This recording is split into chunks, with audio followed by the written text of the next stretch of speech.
Bonjour et bienvenue à cette première capsule sur la marche. À Santé à pied, vous le savez, on veut toujours passer, c'est notre objectif premier, de la marche passive à la marche active. Et qui dit marche active parle de choses qui sont à la base l'abécédaire de la marche, qui va nous permettre ensuite, si nous maîtrisons bien cet abécédaire, d'acquérir des techniques de marche nordique, de marche afghane, de Shirin-Yoku, de tout ce que vous voulez. De toute façon, vous aurez la base. Et la base, qu'est-ce que c'est? La base, elle est très, très simple. Elle a une évolution de 9 millions d'années. C'est la bipédie. Qu'est-ce que la bipédie chez nous, les êtres humains? Elle est très simple. Je vous explique. Je commence par la tête. Vous savez que la tête, on a une grosse tête, nous autres, les humains.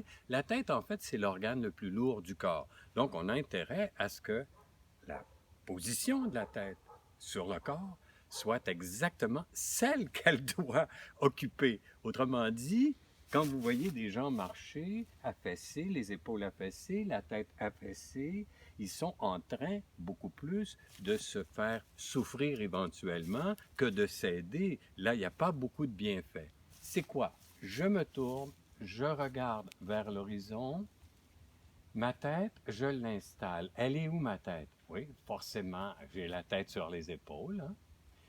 Mais encore faut-il que les épaules, elles aussi, soient bien installées. Alors, ce qui est simple et qui va vous donner des repères, mettez vos yeux sur l'horizon. Levez les yeux du sol. Enlevez-vous de l'idée de passer constamment vos pas en regardant le sol. Regardez vers l'horizon. Regardez devant vous au loin, mais servez-vous des yeux pour anticiper tous les obstacles sur un sentier que vous pouvez rencontrer, que ce soit des roches en affleurement ou des racines apparentes. Donc, ma tête, alors, je fais une ligne à partir de mes oreilles et j'essaie de visualiser. Est-ce que le milieu de mes oreilles arrive au milieu de mes épaules? Alors, je tâtonne un petit peu en ayant une espèce d'idée que je pourrais me faire de mon corps. Si on peut se voir dans un miroir, c'est aussi bon. Et du milieu de mes épaules, si je laisse par exemple mes bras pendants, je vais arriver au milieu de mes hanches.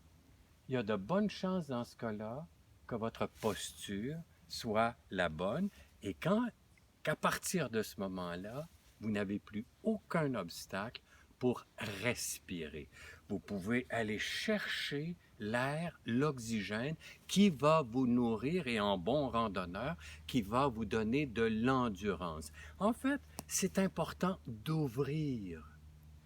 Hein? Et plus on va ouvrir dans une bonne posture, on va pouvoir engager le premier pas en toute conscience, c'est-à-dire dans une attention parfaite.